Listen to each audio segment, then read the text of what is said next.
So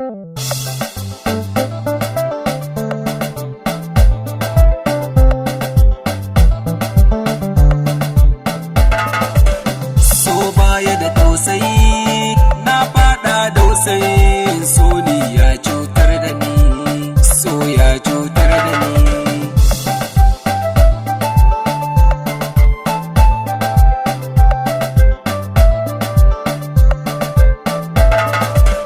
So ya ki masoyiya, karki tafi ki bar ni na sha wuya, ke ce tauraruwa kin haskaka matan duniya.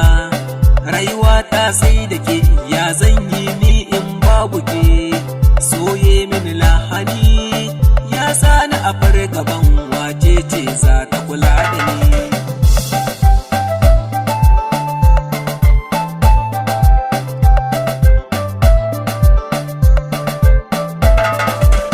Tarkon so ɗan uwa muddin ka fada tsalle-tsalle baya fudda kai, so in ya shiga zuciyar ka tafin hannu baya fitar da shi ko da zai cutar da kai. Kalmomin so ɗan uwa kullum sai an faɗe su, har yau sauran ba mu san su ba.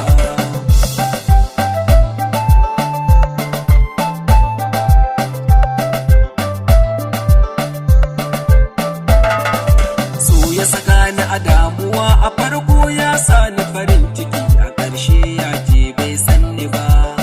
So sirrin zuciya zai liƙe idanuwa idan har ya sauka a zuciya. Wayyo ni masoyiya, kar ki bar ni a rana, aike ce sirrin zuciya. Ina neman agaji, waye zai taimake ni so ya sani a yanayi.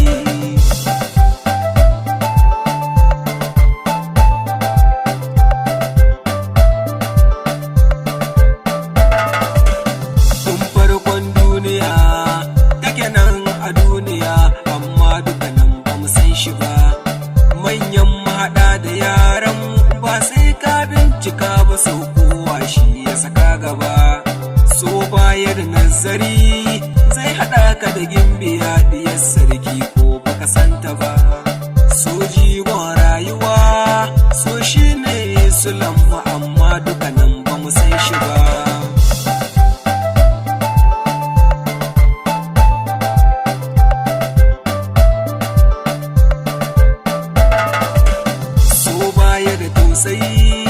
Na fada dausayi, so ni ya cutar da ni.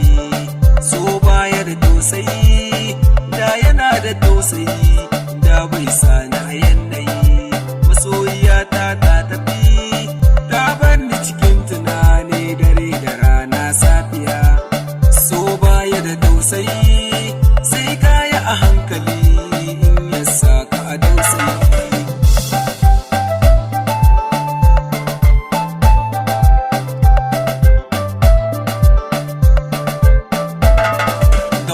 Masoyin gaskiya